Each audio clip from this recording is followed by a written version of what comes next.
Okay, it's Grady here again at Twin Creek Audio. We're about to turn on this vintage Ampex PR-10 tube tape machine for the first time, and let's hope we don't have a fire or an explosion in the process. I've got my assistant Gary with me here. Come on over here, Gary, so you can hold the fire extinguisher while I turn this on.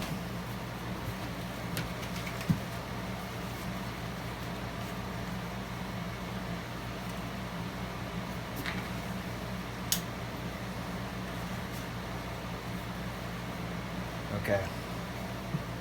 Are you ready? Mm-hmm. Take the lid off of that. We're gonna see if this thing turns on. The switch is on this side. Alright. You ready? Yep.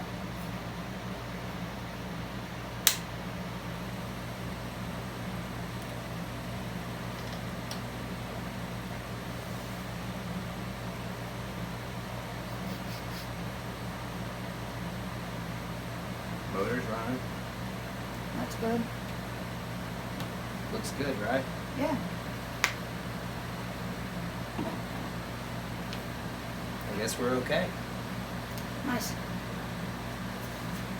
Alright, thanks for your help. Let's step over here behind the camera and we'll talk about this thing for a second. Uh-huh.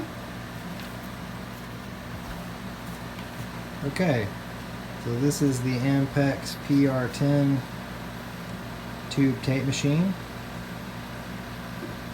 Zoom in on that, it is operating, and that motor with the fan is spinning.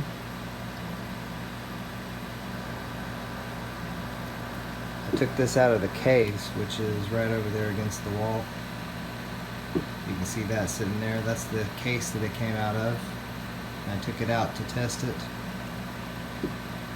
so we could have the fire extinguisher and be safe about it. But it looks like we have a functioning Ampex PR-10. We do know that it needs a new belt, although there are two on there that appear to be fine. And it's running.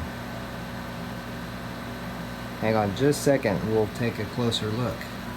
Okay, here's the electronics part. Gary, you want to show us the different switches over there?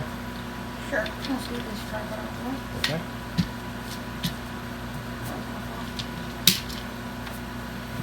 Okay. This is the record selector.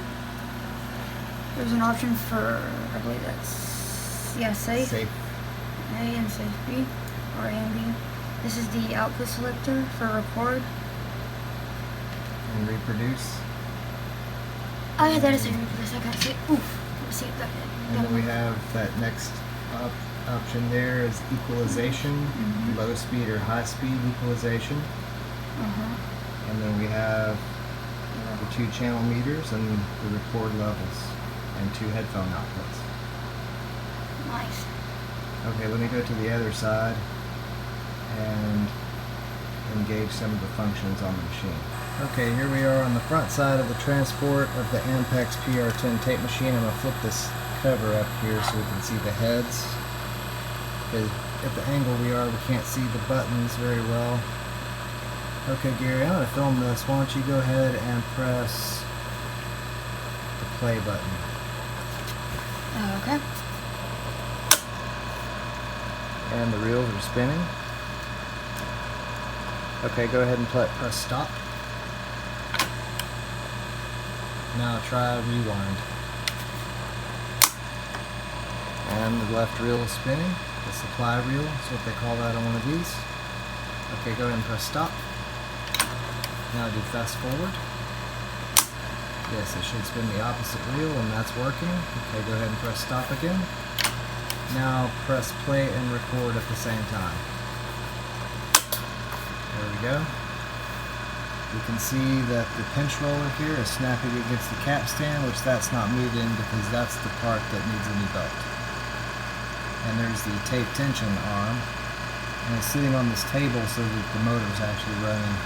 That has a switch that turns off the motor. Okay, I'm going to come around here because we should have record lights on the front of this.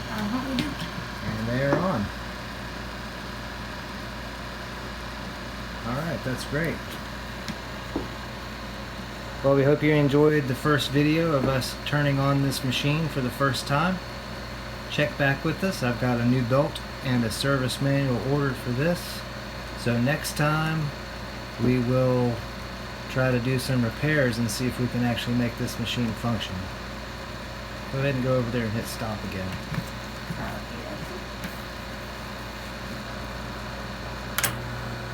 Okay, and that's where we'll stop this episode. See you next time, and thanks for watching. Okay, go ahead and turn it off.